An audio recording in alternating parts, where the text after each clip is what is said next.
head of operations here at UCAT, and we have Tony Roger, she's my deputy.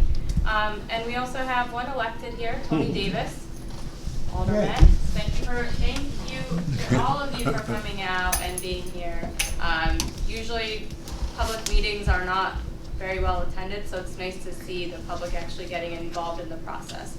So just to let you guys know how public meeting works, anytime UCAT does a change in their fares or a change in their routes, we are required to have a public meeting. And for the next 15 days, if you guys do a comment to me in writing, or if you let us know here, I know some people had signed up to speak, that becomes part of the record for this change. That is, we also have Peter Criswell here, who is the Ulster County Legislator for Kingston. So it's nice to see all of you. Anyway, so the way this works is if you make a comment, if you want to give your feedback and have it be part of the federal record for this change, you have to do that within 15 days. That doesn't mean that if you give feedback or a comment after that point that we don't listen or something like that. It just is a formality as part of the federal regulation that is what UCAT is subject to. So that's enough of that boring stuff, but we'll just get started. So the way we're gonna do the presentation tonight, we're gonna go over some ridership. I know a lot of you were affected by the change from City Bus going out of business and UCAT kind of starting the routes in the city of Kingston. So we're gonna take a look at the ridership. We're gonna explain how we did the review of the routes. We're gonna get to the good stuff, which is the proposed routes, and then we're gonna end with the fare structure. And we're also gonna talk to you guys about flagging the bus because we've been hearing some feedback. So I'm gonna quickly go over the ridership. Obviously, some highlights about this process. So there will be no change until April 1st. So rides, until then, they're still free. And the major thing that I think we're really proud of here is that we're expanding service within Kingston, because one of the comments we got on the routes and some of the feedback we got was that Lucas Avenue was excluded and there were some other areas of Kingston that lost service. And even though we, we're trying to work with those groups, we're going to actually return service to some of those neighborhoods that didn't have it. So I'm going to go through some stats. I'll keep it short. Our ridership is up from the numbers that the city of Kingston had from 2018. If you compare it month by month, you see that there is an increase in ridership. There's one anomaly there in October. It's up by 35%. That is because there were more days in October that were weekdays. So there's a net increase in riders, but there's also the fact that the rides are free. So it's unclear whether it's because people are happier with the service or it's just as a result of it being free. So if you look at the next slide, you'll see like within both quarters there was a huge increase. But we don't know right now if this is just because people are riding the bus because it's free or is it because it's a more efficient service. I'm going to go over with you guys how the current routes are like this. How many people in here are riders? Regular riders. Okay, that's good to see. So the routes that were proposed, it was as a result of a study that was done by planning professionals back in 2017. Their goal was to reduce the time it takes for the routes to 30 minutes because it used to be an hour. One of the issues with the previous A, B, and C routes were that they meandered around neighborhoods. So that was their goal, and that was what we proposed back in our last public meeting. I think it was in April of 2019 or May.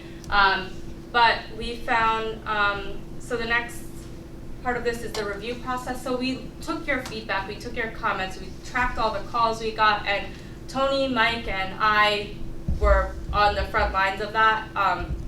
There's some people in here I recognize and have spoken to and have emails exchanged. So the major three things that we got from our riders was there's a lack of service to Lucas Avenue and Washington Avenue because there's a lot of activity and businesses in that area. And then there's also a desire for the yellow route, which was not going to the plaza, to go back to the plaza and have all of the buses connect to the plaza. And then the other thing we did here is that there's no way to get to Kingston Hospital from the way the routes were laid out. There's no way to get straight to the entrance of Kingston Hospital. So over the past few months, we have this amazing intern who a lot of you met. She's at the door, actually. Her name's Ada Hunsberger. She is doing her master's in planning. So she worked a lot on this. And actually, I didn't give her any information. I just said, go out, ride the routes, and tell me what you think. So her feedback was conducted her project was in the fall. She tried to get people to do surveys. People don't like to do surveys generally. And she found that there was difficulty with the transfer at Jansen Avenue. And she also reviewed the original study. So the original study was done back in 2017. Kingston is changing really quickly. There's road work, there's different things that are going on, there's different businesses that are opening. So she found that there was a difference from the assessment that was made by the consultants to what Kingston is like today. So next we went straight to the drivers because a lot of the drivers came over from City Bus. They worked with Tony. Some of you know them. There's Skip and Debbie and Bonnie that came over, and Grace who came over from City Bus. And they interact with you guys the most. So getting their feedback was really important part of the process. We had a meeting back in January. We heard their feedback, which mirrored a lot of what the riders had to say. And so aside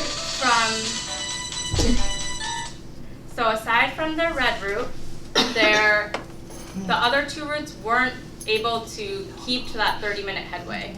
They were taking longer. It was just with the traffic and the road conditions in Kingston, it was nearly impossible to actually keep it to 30 minutes. And the other thing that we heard from them is that the UCAT-wide policy on our other routes of flagging the bus does not work in Kingston. It's not safe for the riders, it's not safe for the drivers. And it also led to, because people did know the bus was free, they were flagging the bus on Broadway and going a block and then getting off, which not only held up the bus, it was, in the middle of the block, the traffic behind the bus was getting angry, so that's something we heard from our drivers. The next part of our process was developing the new routes. They looked at the old routes. Mike Oliveri actually is the one who spearheaded that and worked with other staff to actually test the routes that are being proposed tonight. And then myself and Tony went out and rode the buses on these new routes, and we also went out and rode all of the old routes as well. So that's a little bit about the process. We're gonna hold the questions until the end, if that's okay. And I'm gonna hand it over to Mike because he is going to explain to you the new routes.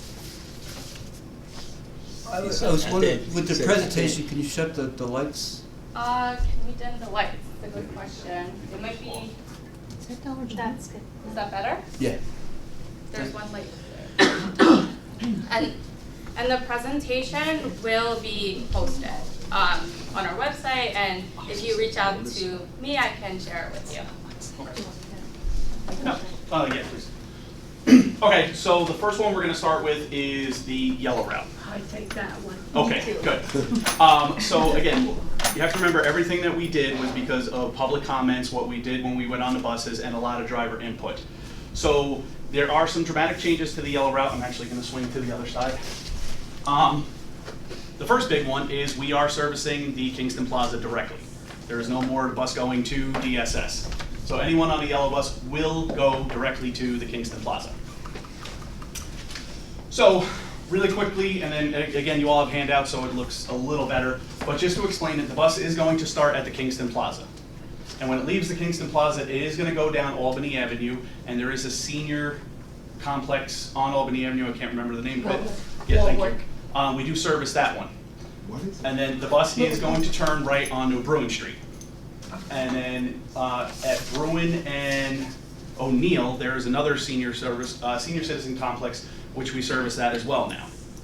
The bus will then take 10 Brook Avenue to Foxhall. There is a laundromat there, and then we are closer to Cornell Street if people did need to go uptown, if they wanted to go to the post office. That bus will then go from 10 Brook down Foxhall, passing right in between the Kingston Hospital. So it can drop passengers off right there on the corner of Foxhall and Broadway. It will then make a left onto Broadway, stopping at Yasmin Towers, and then after Yasmin Towers, it will make the left onto Delaware, go around and take 9W directly to Port Ewing. It will make its typical stops in Port Ewing, none of that has changed, and then it's actually going to take 9W all the way back up. By doing that, that increases the time to stop at all the other places that people were requesting. Once it gets to the 9W32 intersection, it is going to take Flatbush down to Colonial Gardens. It's going to stop in there, continue on Flatbush, take Elmendorf all the way down to Broadway. So we again hit the senior citizen complex there. We can drop people off on Upper Broadway if they wanted to, and then it's going to proceed to the Kingston Plaza, drop everyone off, and then repeat the loop that way. The basis of this is a lot of the people from Colonial Gardens didn't want to go to DSS, they really wanted to go to the Kingston Plaza. So by doing the loop this way, that enables them to have the shortest time from Colonial to the Kingston Plaza. And then if anyone did want to go to DSS or anywhere along the K route, they link up. All these buses now are designed to link up with the K and S buses to service the majority of Kingston. Sure, but the questions are, I've we're been trying to. taking the city buses for 43 years, as long as me and my husband been married. He drives, I don't. I take the bus, we live at East Socus Burgess, and it's good. Okay, thank you. Yeah. Next. So this, I'll just go through very briefly, but this is the yellow schedule. As you all have copies of it right there, as you can see, we start at 6:30 a.m., we go to 6:30 p.m. And again, we even give ourselves a 10-minute leeway in the Kingston Plaza. When we went out and tested this, we hit the train. So that was actually perfect. We hit the train and we still got there on time to connect with the other buses. So again, you guys spoke, we listened, we designed this so you can link up. So that's the yellow route. Next would be that's the proposed Saturday route. The Saturday route we're pretty much doing identical. It's just it's going to start at 8:30 and go to 5:30. Nothing else is really going to change with that. Next is the blue route. The blue route, we did not make very many changes to it all. The only thing different with the blue route is when they're coming from downtown, from the Punkaki area, the bus is going to go straight up Broadway instead of going around. So if anyone from downtown wanted to get to the Kingston Plaza, or excuse me, Kingston Hospital, or anywhere along that Broadway corridor, now on the way from downtown uptown, they can get dropped off right in front. What about if somebody has to go to Benedictine? It will be, if It'll they're be an coming hour from downtown, later? they would have to go around. Okay. Yep. No, just checking. All right. Next.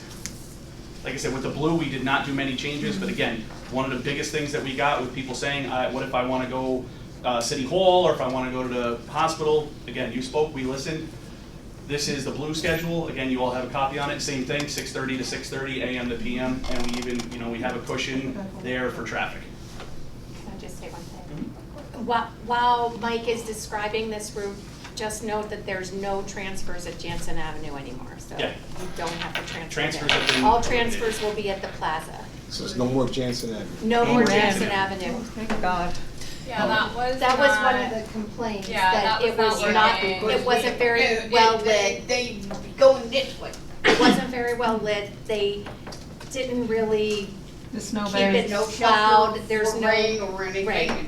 I So- think when we were reviewing it, I think one of the reasons that was originally suggested is because the rail trail entrance is further down, and maybe they anticipated some sort of like shelter being created, but obviously that didn't happen, and that was one of the things that our intern in like reviewing the original study determined. So we're gonna get rid of that and return it to the plaza. The plaza is, it's not perfect by any means, but there's shelter. You can go inside Hannaford. The Hannaford staff has been lovely over the years.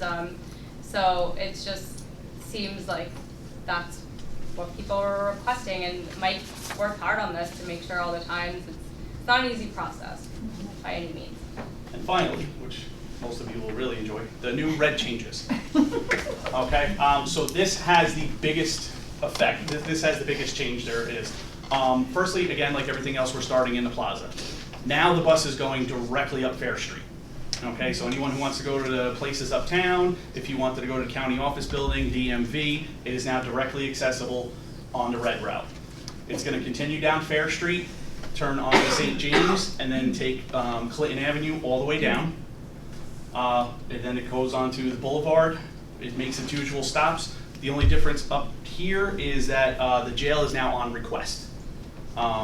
We didn't have a lot of people who needed to go there, and so we still wanted it on a schedule in case people do, but now it's on request. Once it leaves there, the bus now goes straight down Washington Avenue. There's a bunch of businesses and homes on there that people were asking to get coverage to, and we listened. And then so after it goes down Washington Avenue, it turns on to Lucas. We pass Forsyth Park, and there's another housing complex right there that we service as well. And then it takes a right on Merritt and then services Fairview Gardens, and then takes Quarry down to Hurley Avenue, and then goes from Hurley Avenue straight to the Kingston Plaza. So again, we're now servicing doctors' offices in that area if anyone wanted them. The bus can drop people off after CVS in a safe spot if needed, and then again, that bus goes right down to the Kingston Plaza. Again, this is the schedule. As you can see, the law enforcement center is starred because, again, it is by request. And then these are the timetables for everything else, again, which you all have a copy of. And then finally, it's purple because red and blue make purple. So the Saturday route, even with the 1 hour headway that we had, it was still very difficult for us to service anyone. So the proposed red-blue route is now an hour and a half.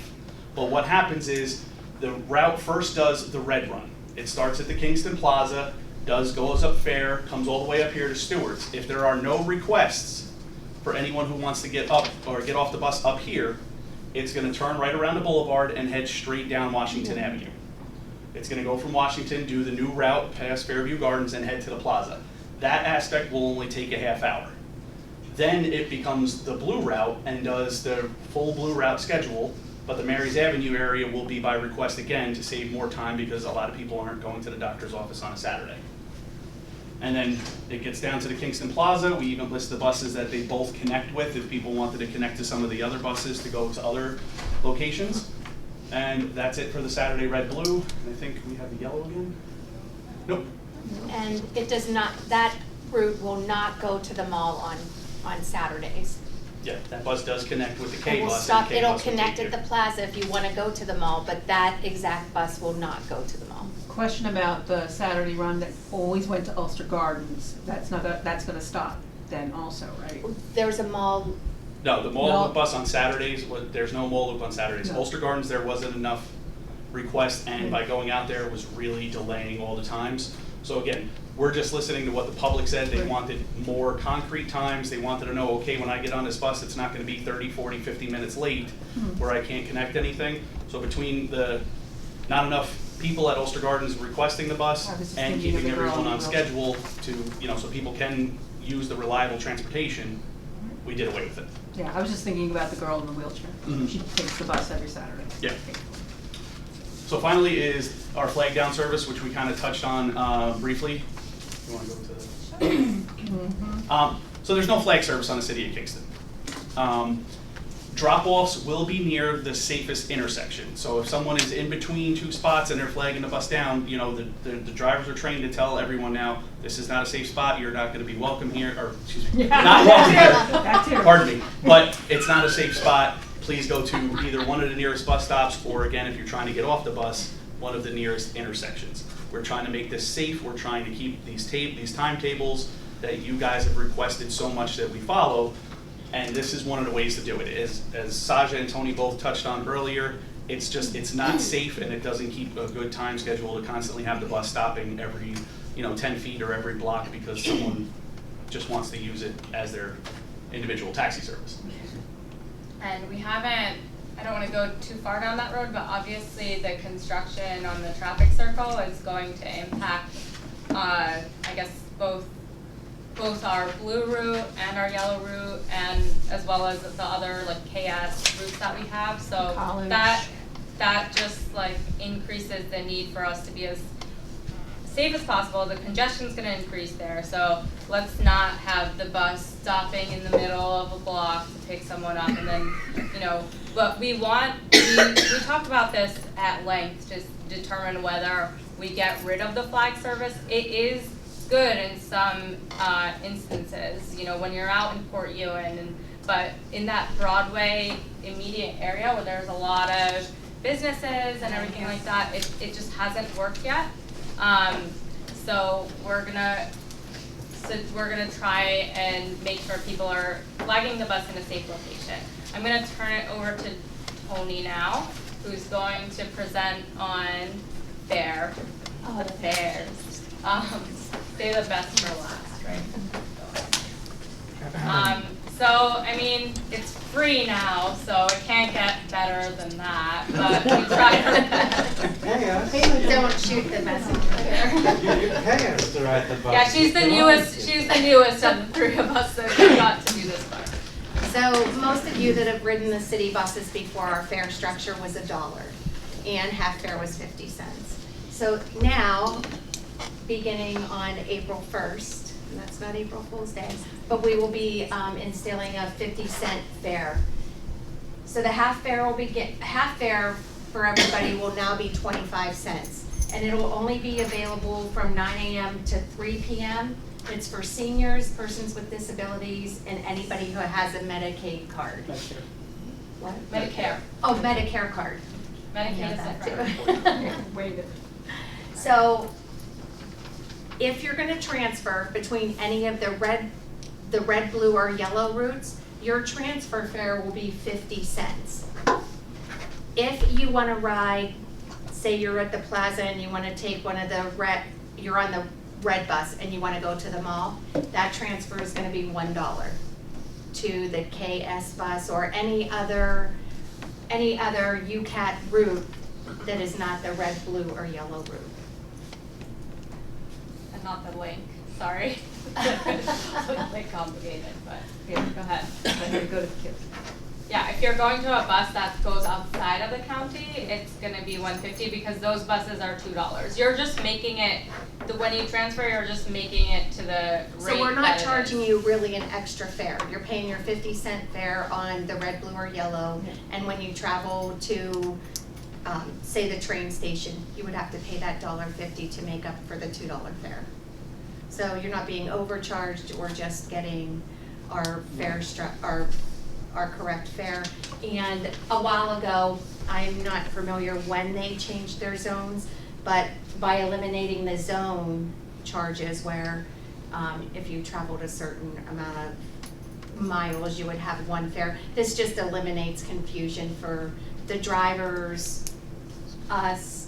Well, I introduced some of the county staff that was here. Brian Slack actually just came in and he works in the county planning office. He was probably part of the elimination of the zone fares. I'm putting you on the spot, I'm sorry. But it's just easier. Like if you go to New York City, it's a flat rate. If you've ever used the London transit system, it's complicated because the further out you go, your fare increases. It makes sense, but it just doesn't keep it simple for our riders. And so vice versa, if you're coming from the Poughkeepsie train station and you want to transfer to the red, yellow, or blue route, it's 50 cents. So. And then just to hammer home our points, the yellow route, it's going to eliminate the need to transfer. Right now, people are transferring from yellow to blue in order to get to the plaza. Now you'll go straight to the plaza. The blue route, the major takeaway is you can go straight to the Kingston hospital. It hasn't changed that much, but you know, you want to be able to, it's the only hospital in town that has an emergency room, so you want to be able to get, I don't wish that on anyone that they have to take public transit to get to the emergency room, but it could happen and we want to make sure that that possibility is available to people. And then the red route, obviously, we're expanding the service area. You can get to Forsyth Park, you can get to Dist Stadium, and get to locations off of Lucas Avenue. So those are the three main things that we've done. I'm going to say thank you to everyone who came out tonight. Like I said in the beginning, if you want to make a comment that becomes part of the record, you do so within 15 days. You can send it to my attention, you can email me. There are a few people who wanted to speak tonight. If you wanted to be part of the record, give us 1 minute, because I'll get a notepad so I can take it down. Can you go back to that last slide one more time, please? Which one? The last one before this The last one, the one. new routes. And then we can open it up for, I know Amanda wanted to speak. Was there anyone else who had contacted? Thank you. I sent you an email. Okay, so it'll go Amanda and then you just. No, I just had just a question, really. Okay, That yeah. you put it on. Do you wanna go? Do you wanna? No, ask I know that the bus monthly fee is $65 for the $1.50. Will there be a proposed bus pass for the yellow, blue, and red? Because I need to go to work. Right, and you- And my boss has offered to buy me a bus pass. So I need to know what that would be. Well, we have a $65 unlimited pass, and that's any UCAT bus, anytime, anywhere. We do offer the 20 and 40 ride increment Okay, passes. okay. So that would be, 40 rides, that's 20 days worth Right, of passes right. right there. Right, yeah. And then you would do 40 rides at the rate of 50 cents, so I guess it's $20 for. Yeah, because I would get on at Stuyvesant Charter and get off on Broadway, thank you. Right, Take me and 2 those minutes to get to work. passes, we would label Right. as to only be used on the blue, yellow, Right, red. if I have to go on to the K or the S, I would pay the $1.50 or the 75 cents. I don't normally take that bus. Okay. I'm only within the city. The other ones scare me. Yep, we'll have those available. They know. really do, they do, they You scare don't me. want them to scare you. No, they scare me to the point where I am afraid that I'm not gonna be able to get back into the city to get home. Okay, so we're gonna open it up beyond Yeah. just the red, blue, and yellow. Yeah. We have our dispatch office, so it's very rare that people have been left behind because we do make every Please effort to understand. make sure that doesn't happen. Obviously, on occasion it could, but we don't want people to be afraid of the other side. No, I was left in Saugerties. I'm really sorry. Yeah, after I flagged the bus. But I hope that wasn't recently. No, it was not this past November, but the November before. Oh, you're Yeah. never gonna get left behind again. Okay. Anybody else have a question? I whip my hand Are there up any and more down. questions? And we'll break up so you can come up to us and ask something maybe you're not comfortable with asking in front of the group. And then we'll also get to the comments. Go ahead. DSS, if you wanna go there, how do you get there? All right, we actually anticipated this question. So if you want to go to DSS, you have to switch to the KS bus at the plaza. And every single one of these new routes links up with the K&S. And we calculated like the longest time it could take. And the drivers also polled people who were going on the yellow route directly to DSS. The majority, more than the simple majority, the vast amount of people were just connecting. They weren't, like, there were a few people that had business at DSS, but it's something that we'll very carefully look at because it is something that, if people need to get to DSS directly, but the other thing is with the fare, it is something we'll work with DSS and other agencies to make sure that that does not become a burden for anyone. What So route it's do the you, K and the S? Yeah, so What basically bus do whatever you bus take? you would take, you would get to the Kingston Plaza. I take the red bus. Okay, so you would Okay. take the red bus, it'd bring you right to the Kingston Plaza, and you would jump on the K bus, and that will bring you directly to DSS. Yeah, and if you're along the red route now, you previously didn't have a direct way to get to DSS anyway. It's, I'm gonna be honest here, it's like the yellow route is the one that is no longer serving DSS directly.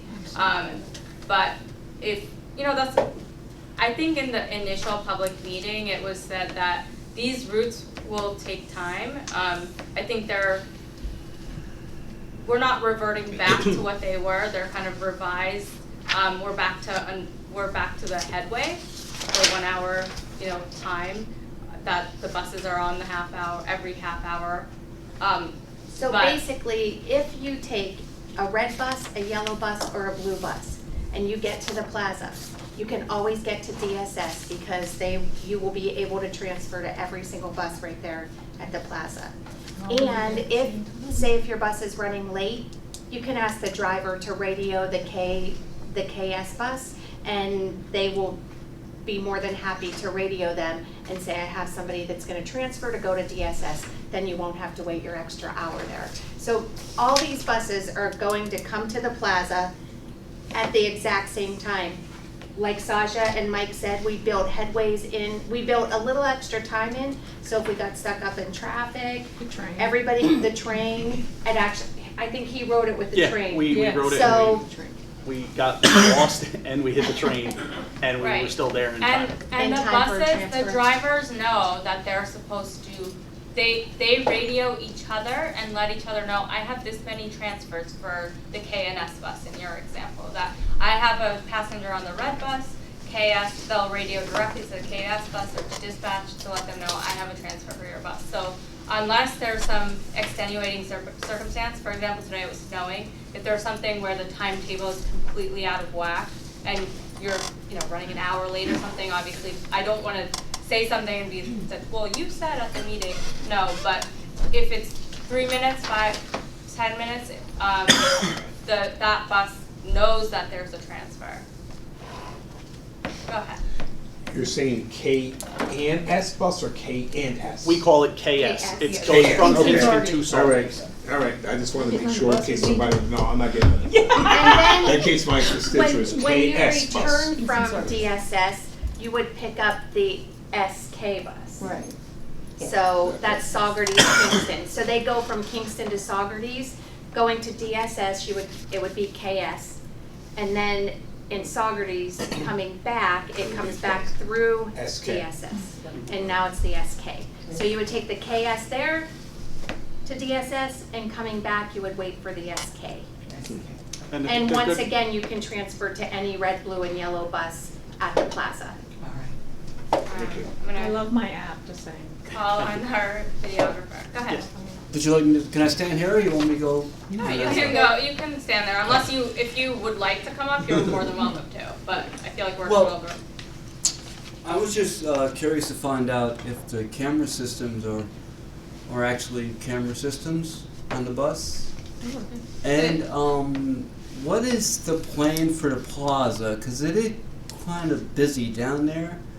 It's convenient, but also you're also parking the buses in the fire lane, which is right at a dry hydrant right at the corner there.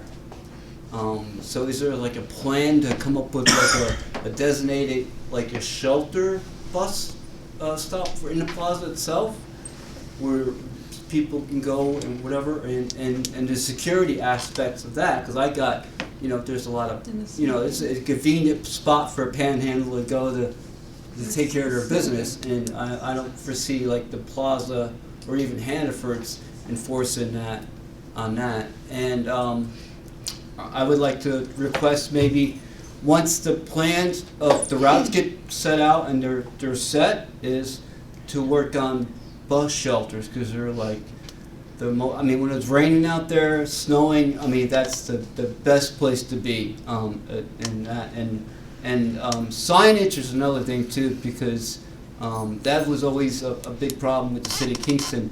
It always said on the hour, so you never knew.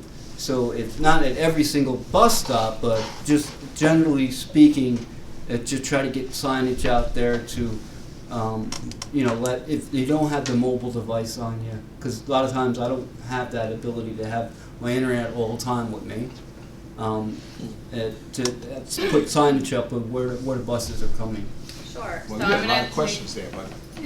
Oh, and one more thing. Yeah, 'cause yeah, because a lot of questions. I'm sorry. With the epidemic of the viruses going on, is the buses cleaned every single night when they come in? The buses are sprayed down every single night right now. They're professionally cleaned on the weekends, but they're disinfected every night. Our drivers are the ones that are, they're the ones that interface with the most amounts of people. Yeah, well, I used to drive for a living and yeah, and so I was, this time of the year you're picking up the hospital calls. Yep, and, I just sent the notice from the health commissioner that went out. The county health commissioner put out a notice about the coronavirus, and there's been notices about the flu generally, but we do have drivers out that are, they interface with a lot of members of the public, but it's something we take very seriously. We have advised our cleaning contractor that, we expect we'll do inspections, and we expect the highest level of disinfection during this time and all the time, but especially right now when this highly contagious virus is going around. I'm going to go back to your first question, which is about security cameras. So we do have cameras on the buses. I'm going to be honest, it's an older system. I think it's 12 to 15 years old, and we just received funding to go out for a new system, which is going to be done in the next, it'll probably take a year and a half from I'm speaking to you today. You have to go through all of the processes to get that, but we do have a camera system on the bus. And do we, as management, sit here and review all the time? No, it takes somebody mentioning something to us, whether it's a driver or a passenger. I was waiting at the bus, and the driver was in a rush, and he kind of like went through the light and missed me at the same time, and like, can you check that footage? Because it was dark too. It's like, if there's a way that UCAT could figure out a way, like a promotional item or flashlights or whatever, at nighttime, the user can notify a bus driver that he's, I guess as long I guess in the city, which I'm disappointed. I understand it's like if you're going only a block, you shouldn't fly the bus down because that's just tying up. But if you're running behind and you need, my biggest thing is to get from uptown to downtown and vice versa. And there's no, if there was a route where you just go A to B, it'd be so much easier, just like at the mall. It's like I would love to go to the mall every single day, Walmart, to spend money, but I just can't. It just takes so long to get there. Right. It's just like it doesn't encourage me. It disencourages me to go there. So you had your Signage. second question was about signage and shelters. So the signage, there's a project that is the revitalization of Broadway. So we are kind of waiting to do signage, but in the meantime, I think the reason we haven't done signage so far is because the routes weren't set. So we didn't want to expend time and money on something that wasn't quite going to be where the bus stop or where the route was going to be. So that's my answer to you about signage. With regard to shelters, that's also something that we just got new grant money, and it's something we're going to work on, especially in the areas where people, going to the drivers is one of the best ways to know where a shelter is needed. I know Jansen Avenue, even though we've eliminated that was a location that people really wanted a shelter, but there are other locations like that. Once you get outside of the city of Kingston, it's really up to the towns. We can help the town get a shelter, but then after that, they have to maintain them. So they have to be the responsible party for plowing them out. It's not up to UCAT or the county. So if there's interest in a shelter, for example, I live in Hurley, and Hurley actually contacted UCAT and said they would like a shelter. So I gave that. Well, that is a really big thing. It snows like a couple days, and you're like, I couldn't imagine being in an inaccessible wheelchair trying to, I just for myself being able, just like climbing over a snowbank to get into the shelter or vice versa. There's nobody, and hopefully UCAT can address that with the county to maintain them and things during the wintertime months. Sure. 'Cause it's really- So I'm not gonna cut you off, but there are a few more hands and we're running low on time, but make sure you come, talk to me at the end. Peter, did you have a question? Yeah, just a real quick Okay. question about on demand. Any changes to that, and how's it been working?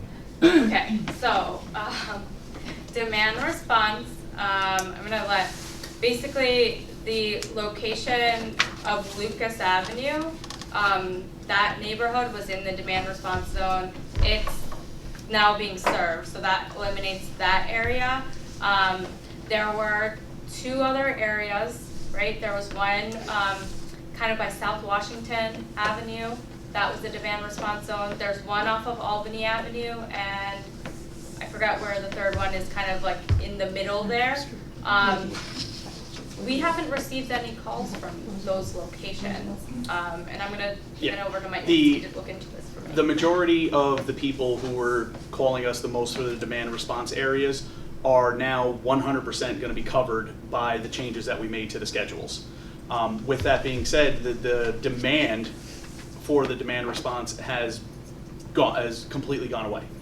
So there wasn't a high demand for that to begin with, and now on top of that, the areas where we did have people who were actually utilizing the services are now 100% completed by the changes that we made to the So you proposal. phase out demand response? I don't want to say we're phasing out anything at this point because the way it was presented is that there were areas that were served by the A, B, and C routes that our routes don't go to those areas anymore.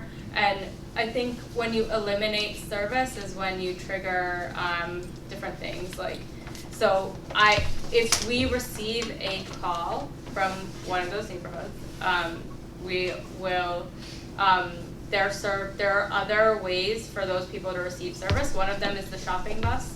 Yeah, on Thursdays and Fridays, we have a shopping bus that services Kingston. It picks people up, brings them to the varying shopping centers, and then later on in the day, picks them back up and brings them back home.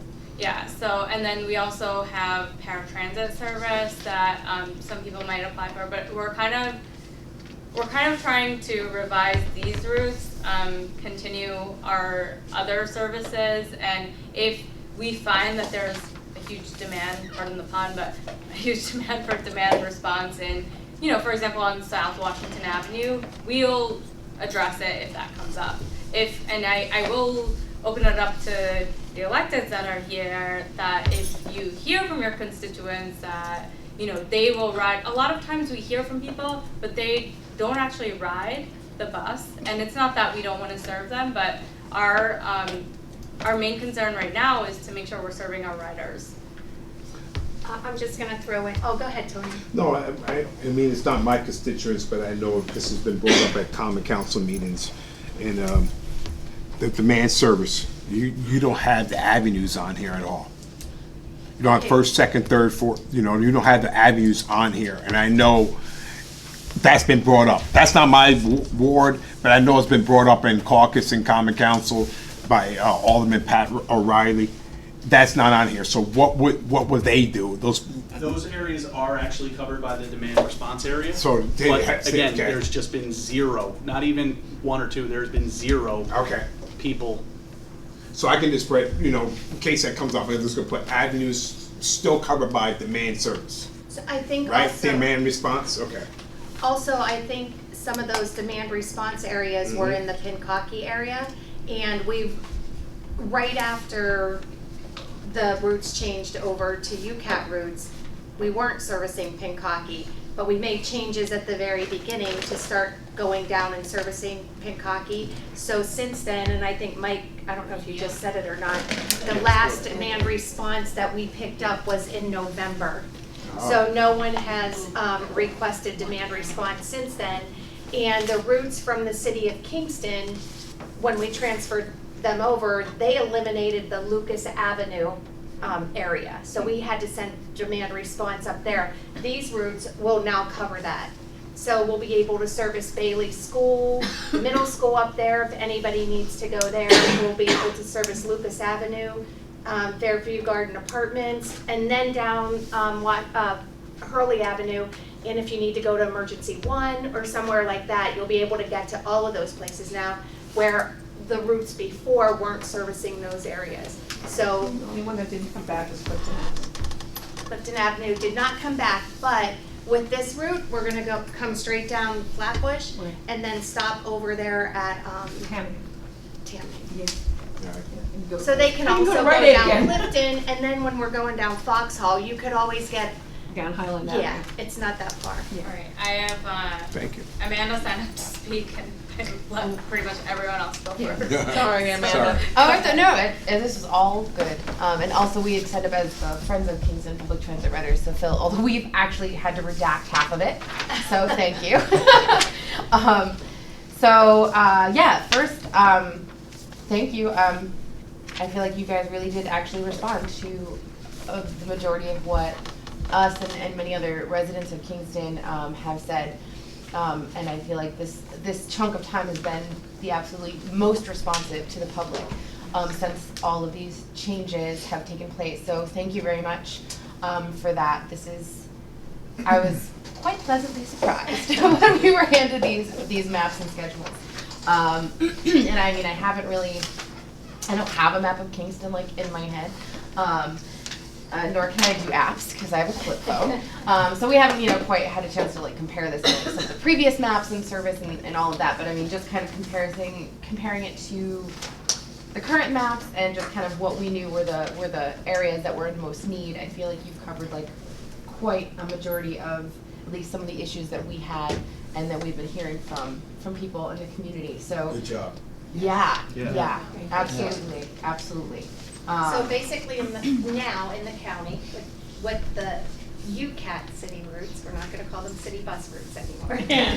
They're UCAT routes, but you can get to any spot in the city of Kingston, basically, that you wanna go that's necessary. You can get to the hospitals, you can get to the grocery store, you can get to the mall from here.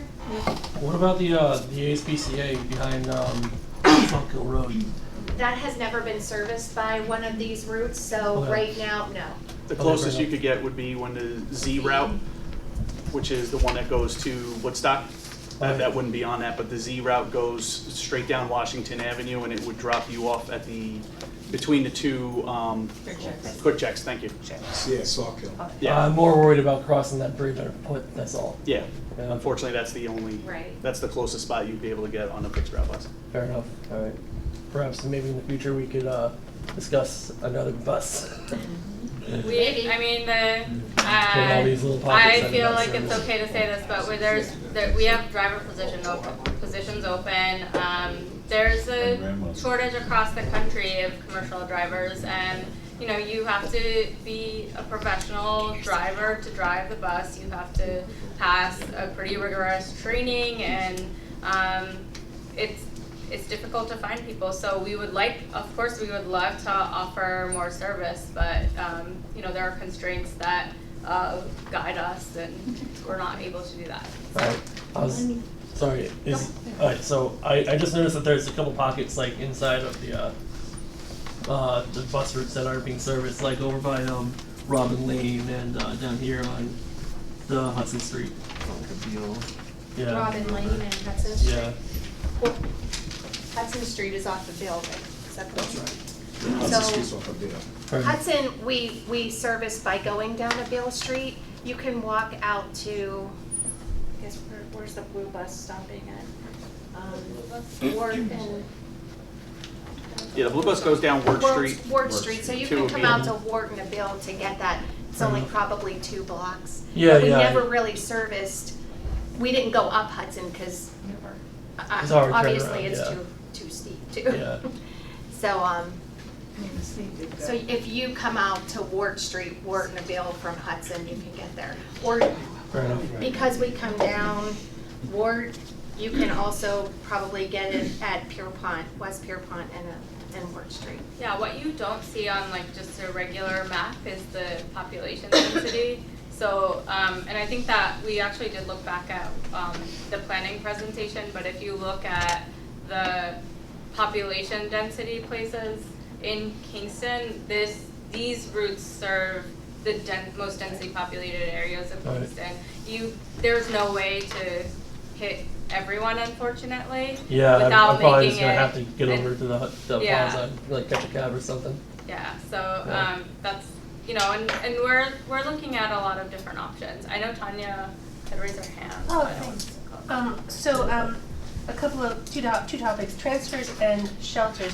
Can you clarify, you did explain that in other towns, if a town wants a shelter, they have to agree to take care of it.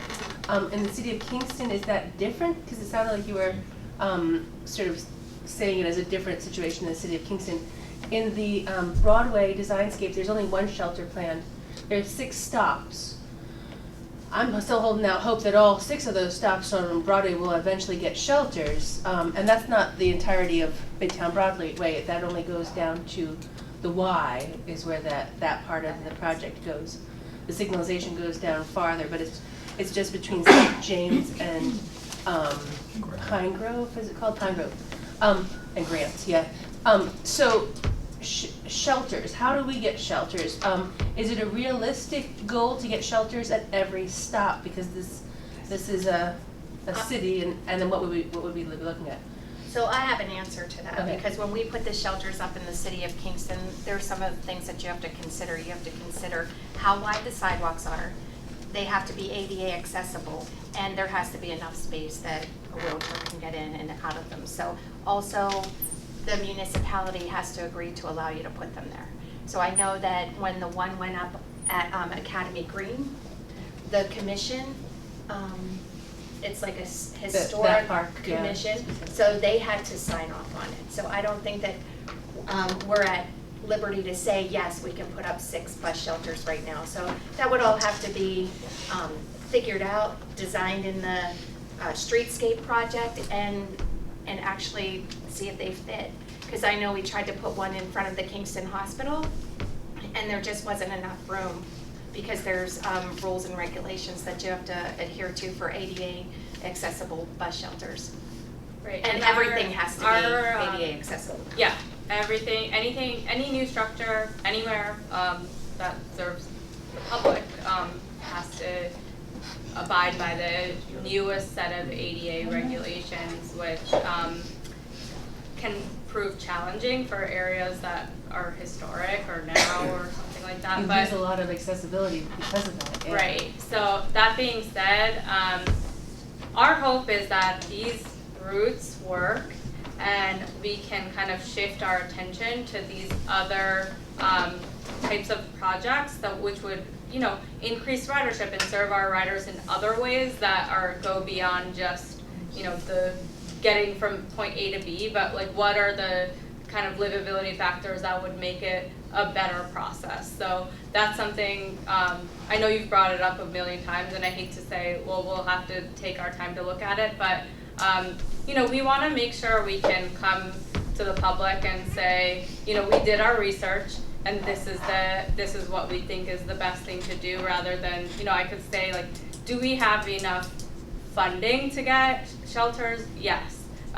Can we just go out and put up a bunch of shelters tomorrow? No, unfortunately, that's not the way government works. But definitely in areas, something that we'll be looking at after this is looking at exactly where people are getting on and off the most. So the one thing I will say is that in areas that don't have a shelter and people are waiting and getting on and off, we are going to try and serve those areas first. So we'll look at the need and then go from there. And then was that was the shelter question. You had a question about transfers, right?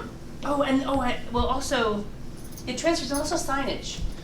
Sorry, so I know that in the town of Ulster strip malls and the shopping malls, they've got those cement blocks made in the bucket with a stake in it and then the sign on it.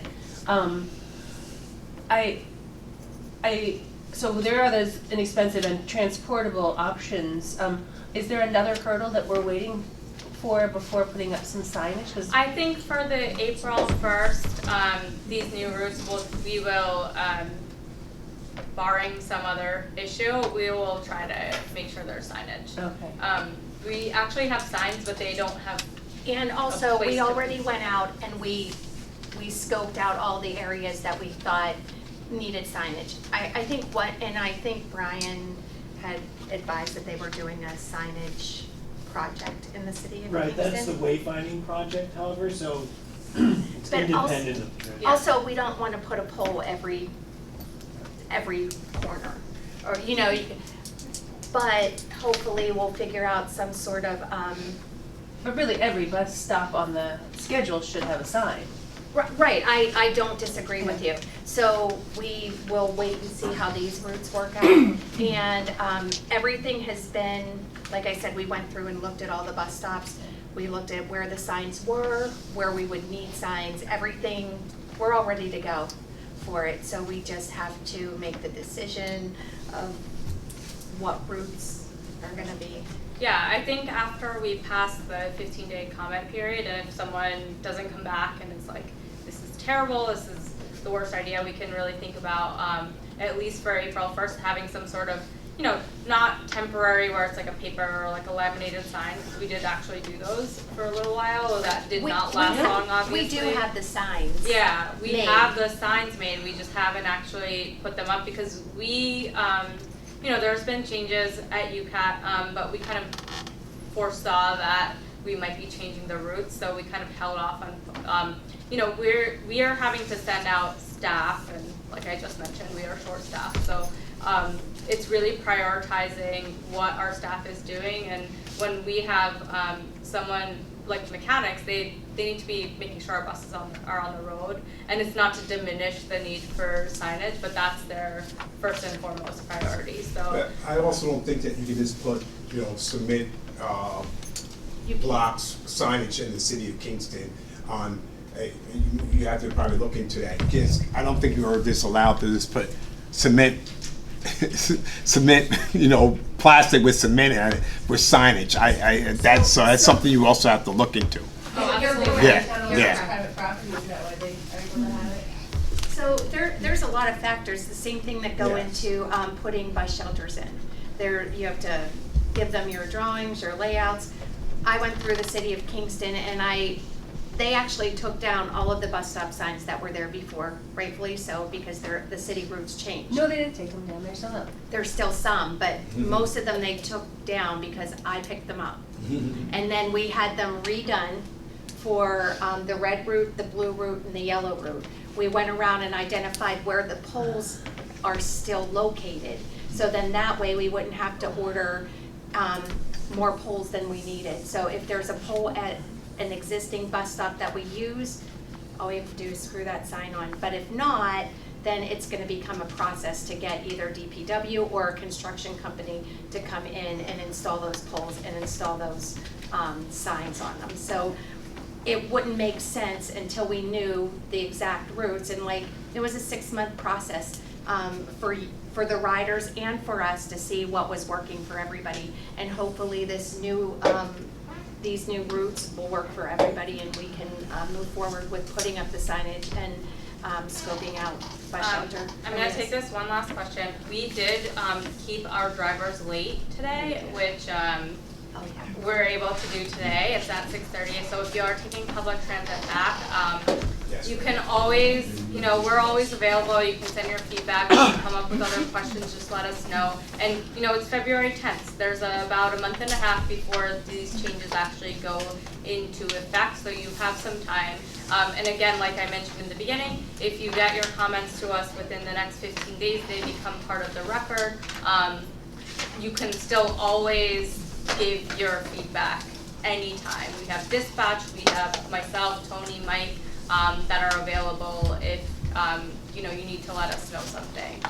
My question was just, these changes are gonna just happen through UCAT, or does it have to go through the legislature? These happen through UCAT.